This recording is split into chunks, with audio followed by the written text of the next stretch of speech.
Somewhere in Australia right now, $20,000 is sitting in a bank account, earning 4%, feeling safe. It isn't. Inflation this year has been running close to that same 4%, which means that $20,000 doing absolutely nothing is on track to be worth roughly the same in 12 months as it is today. Not richer, not poorer, just frozen. And frozen money, in an economy like this one, is quietly losing a race it doesn't know it's running. That's the uncomfortable truth sitting under this entire video. Cash feels like the safe choice. It's actually the default choice, the thing that happens when nobody decides anything. So let's talk about what deciding looks like. Here's why the timing matters. The Reserve Bank has lifted the cash rate 3 times this year, back up to 4.35%, chasing inflation that's proven stickier than anyone predicted in early 2025. Unemployment is edging up. Household income growth has been revised down. Economists are split almost 50-50 on whether there's one more rate rise coming in August or whether the bank's done for the year. In other words, nobody actually knows what's about to happen. And that uncertainty is exactly why this $20,000 matters more than it would in a calmer year. Every option in front of you right now carries a different bet on what 2026 does next. So let's break down what those options actually are, mechanically, before anyone tells you which one to like. Option 1 is doing what that opening scenario described, leaving it in a high-interest savings account or a term deposit. In this rate environment, that's not a bad instinct. Term deposits are paying better than they have in years because the Reserve Bank's hikes flow straight through to what banks offer savers. The mechanism is simple. You lend the bank your money for a fixed term. They pay you a fixed rate, and there's no drama.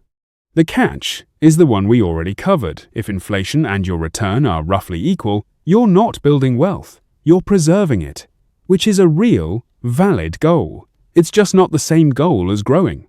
Option 2 is superannuation voluntary contributions on top of what your employer already puts in. The mechanism here is tax, not returns. Contributions inside super are generally taxed at 15% compared to your marginal income tax rate, which for a lot of Australians sits well above 30%. That gap is the entire trick. It's not that super invests your money more cleverly than you could yourself. Funds mostly buy the same shares and bonds anyone else can. It's that the government takes a smaller cut on the way in. The absurd part is how few people under 40 actually use this lever, because the money gets locked away until retirement, and locked away to a 28-year-old can feel like it's gone. Option 3 is the share market, an ETF tracking the ASX 200 or a global index fund, or individual shares if you're feeling confident. The mechanism is ownership. You're not lending anyone money like you are with a term deposit. You're buying a small sliver of hundreds of businesses and betting that those businesses, collectively, make more money over time than they do today. Historically, that bet has paid off, averaging high single-digit annual returns over long stretches, but historically is doing a lot of quiet work in that sentence. Because the market doesn't move in a straight line, and this particular year, analysts are already flagging weaker company earnings ahead as higher rates squeeze consumer spending. Option 4 is property, and here's where it gets interesting. Because everyone's first instinct with $20,000 is to think deposit. The mechanism worth understanding is leverage.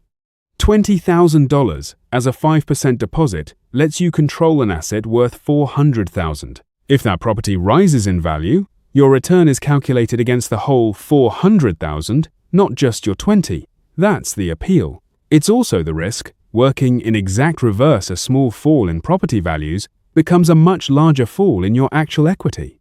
And with borrowing costs where they currently sit, the monthly repayment math is far less forgiving than it was 2 years ago. Notice what's actually happening across all 4 of these. None of them is the smartest way. Each one is a different trade: safety versus growth, tax efficiency versus access, ownership versus leverage. The video titles promising one correct answer are selling certainty that the situation itself doesn't contain. Here's where the hype versus reality gap really shows up.